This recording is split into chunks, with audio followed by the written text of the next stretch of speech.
Dalam hadis sahih, Nabi Muhammad menceritakan 3 kelompok orang. Tiap kali dia sholat, sholatnya nggak akan terangkat dari kepalanya satu jengkal pun. Teman-teman saudaraku sekalian, sholat tuh buat diterima mesti keangkat dulu. Gimana ceritanya kalau keangkat aja enggak, gimana mau diterima?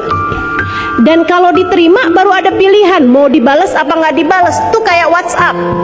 Saudaraku sekalian, kalau belum terkirim gimana mau diterima? Terkirim aja belum?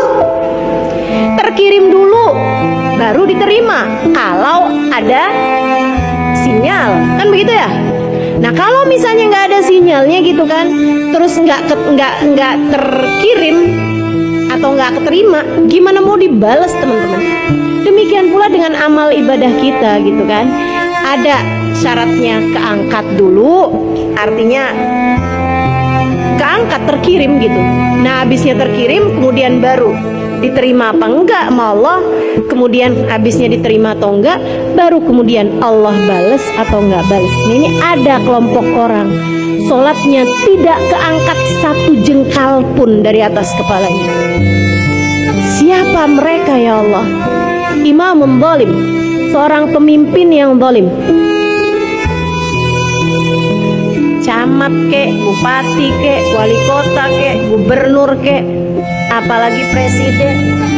Pemimpin-pemimpin yang zalim, sholatnya tidak terangkat satu jengkal pun karenanya atas nama cinta. Saya sampaikan kepadamu, nggak usah ada yang nyalon.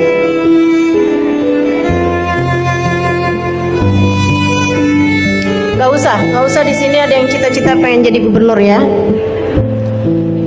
Apalagi presiden gitu kan. Teman-teman saya sekalian, yang sudah keangkat, sudah kepilih ada di area situ, area jadi orang-orang yang merupakan wakil-wakil rakyat, saya doakan mudah-mudahan kamu bisa amanat. Saya doakan mudah-mudahan kamu bisa mengemban amanat yang tidak ringan itu. Sebab begitu dia jadi seseorang yang zalim, entah korupsi, entah zolim kepada rakyatnya, apapun jadi jenis kezolimannya, sholatnya nggak keangkat satu jengkal pun teman-teman. Terus siapa lagi? Seorang istri yang suaminya sedang marah kepadanya. Jangan berani menjadi salah satunya. Kamu jadi istri yang benar, bukan buat suamimu, bukan buat anak-anakmu, untuk dirimu, bukan demi kebahagiaanmu yang singkat di dunia ini teman-teman, akan tetapi untuk hubunganmu yang sangat erat dengan Allah Subhanahu wa Ta'ala. Allah bisa murka bersama dengan kemurkaan suamimu, dan Allah bisa ridho kepadamu bersama dengan keridhaan suamimu. Udah yang sabar aja jadi istri dek, yang sabar aja jadi istri mbak, yang sabar aja jadi istri kak, yang sabar aja jadi istri bu.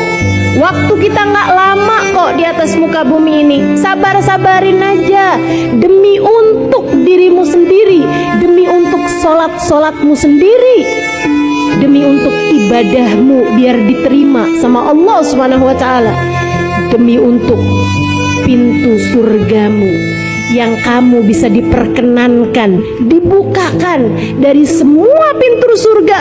Kamu boleh masuk ke surga manapun yang kamu inginkan. Kurang apa balasan Allah buat istri yang solehah? Kurang apa balasan Allah untuk istri yang mampu sabar menghadapi suaminya? Udah sabar-sabarin aja. Tuh Asia, tuh suaminya dia adalah Fir'aun. Segitunya dia bisa jadi istri yang solehah.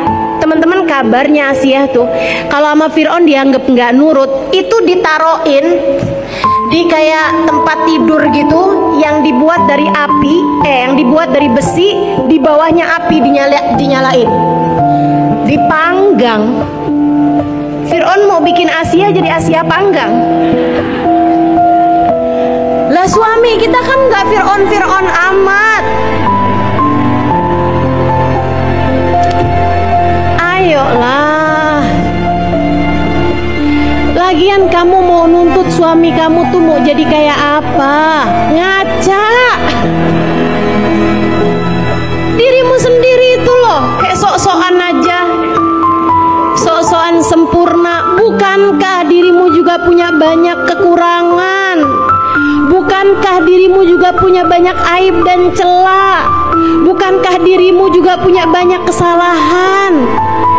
Ayo belajar untuk bisa jadi seorang perempuan yang mudah-mudahan tiap kali kamu sholat Allah berkenan memandangmu dengan pandangan penuh rahmat. Yang ketiga, dari orang yang sholatnya nggak akan pernah keangkat satu jengkal pun. Ini sholat. Sholat tuh ibadah yang paling banyak kita lakukan dibandingkan dengan puasa, dibandingkan dengan haji, teman-teman, bandingkan dengan zakat, kan begitu. Segitunya aja Allah nggak mau menerima sholat kita satu jengkal pun. Yang ketiganya siapa? Akhwan mutasoriman, orang yang lagi nggak akuran. Yuk liatin hatimu, dendam sama siapa hatimu itu? Hah? Punya kebencian sama siapa hatimu itu? Diapain sampai bisa segitu dendamnya? Diapain sampai kamu bilang seumur hidup gak akan pernah saya maafkan orang itu? Baik teman-teman sekalian yang saya muliakan, akhwan mutasoriman, dua orang yang sedang gak akuran, ada dendam di hati kita sama siapapun, menghalangkan sholat kita diterima sama Allah, menghalangkan ibadah haji kita, ibadah umroh kita buat terima sama Allah.